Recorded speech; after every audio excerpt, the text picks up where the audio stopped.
Assalamualaikum warahmatullahi wabarakatuh.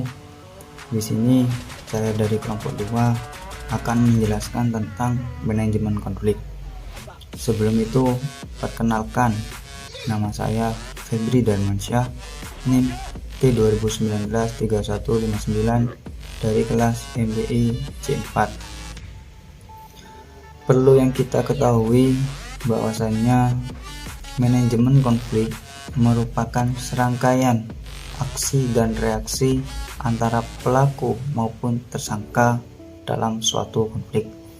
Menurut Rahim, sebagaimana sub pokok dari pembahasan kelompok kami, yakni diantaranya yaitu pertama integrating, kedua obliging, ketiga dominating, keempat compromising, dan yang kelima avoiding. Pada gaya integrating, gaya ini berfokus agar pihak-pihak yang terlibat dapat berpartisipasi aktif dalam pemecahan masalah, sehingga kedua pihak dapat saling menguntungkan. Nah, pada gaya obliging, orang dengan gaya ini cenderung lebih mengalah dengan pihak lainnya. Pada gaya dominating, ialah gaya ini sangat menekankan kekuatannya di atas pihak lainnya. Jadi, dengan gaya ini cenderung ngotot untuk memperoleh keuntungan yang maksimal bagi diri sendiri. Pada gaya compromising, yakni dalam hal ini berupaya menyelesaikan konflik dengan cara mencari jalan tengahnya yang memuaskan sebagian kepentingan dirinya dan sebagai kepentingan pihak lainnya. Nah, jadi dalam compromising ini keuntungannya maksimal tidak dapat dicapai. Pada gaya avoiding, nah gaya ini memiliki perilaku acuh yang tidak menghiraukan kepentingan sendiri maupun pihak lainnya.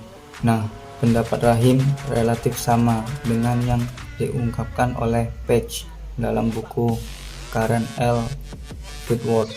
Di antaranya, gaya manajemen konflik yang pertama ialah gaya pesaing atau petarung tangguh.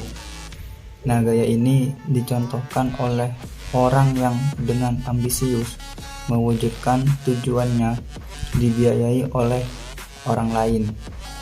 Yang kedua, gaya manajemen konflik ialah kolaborator atau pemecah masalah. Nah, gaya ini tidak menekankan kepentingannya dari menang dan kalah.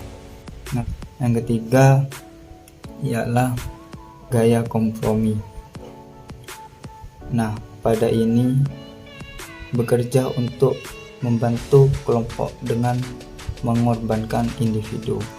Yang keempat, gaya akomodator atau pembantu yang ramah. Nah, gaya ini tidak tegas. Dia mengabaikan kebutuhan pribadi dan tujuan untuk menjaga suasana harmoni dalam kelompok tersebut. Dan yang terakhir ialah penghindar. Nah, pada gaya ini melihat konflik sebagai entitas yang sama sekali negatif. Nah, oleh karena itu, melepaskan diri dari konflik dengan menolak untuk terlibat di dalamnya. Nah, dari beberapa pendapat di atas dapat disimpulkan bahwa gaya manajemen konflik tampaknya menjadi penting sebagai metode yang digunakan untuk menggeneralisasi pandangan tertentu konflik, tetapi tidak boleh digunakan sebagai metode untuk menentukan mana yang benar dan yang salah dari suatu konflik tersebut. Sekian penjelasan dari kami, kurang lebihnya mohon maaf. Wassalamualaikum warahmatullahi wabarakatuh.